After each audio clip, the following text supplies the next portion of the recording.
இந்த ரிஜிஸ்டர் பண்ணுற போது ஓட்டர் ரிஜிஸ்டரில் வந்து இன்க்ளூட் பண்ணுற போது சில வெரிஃபிகேஷன் சரியாக இருக்குது, சில வெரிஃபிகேஷன் சரியாக இல்லை. அதை நிவர்த்தி செய்ய வேண்டும். ஆனால் அந்த எக்ஸசைஸில் வந்து பொலிட்டிக்கல் பயஸ் இருக்குது என்பதை என்னால் ஏற்க முடியவில்லை. இல்லை, இப்போ பீகார் ஒரு 1-2 கேஸில் இருக்கலாம். இப்போ பீகாரில் ஸ்டேட் எலெக்ஷன் நடக்க போகுது, அசம்பிளி எலெக்ஷன் நடக்க போகுது. இப்போ வந்து ஒரு ஸ்பெஷல் இன்டென்சிவ் ரிவிஷன் அப்படின்னு சொல்லிட்டு எஸ்ஐஆர் வந்து நடத்துகிறாங்க. அப்போ தான் வந்து அப்போசிஷன் பார்ட்டிஸ் வந்து அதோடைய மோட்டிவை டவுட் பண்ணுறாங்க.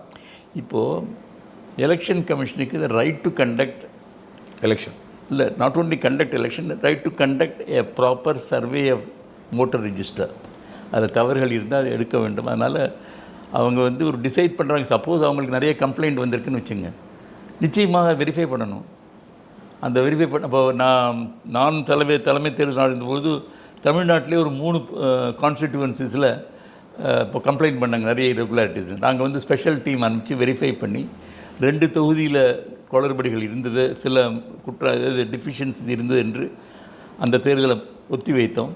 ஒரு தொகுதியில் தேர்தல் நடத்தினோம். அதனால் இது வந்து the need to ensure proper voter register is obvious, நிச்சயமாக வேணும்.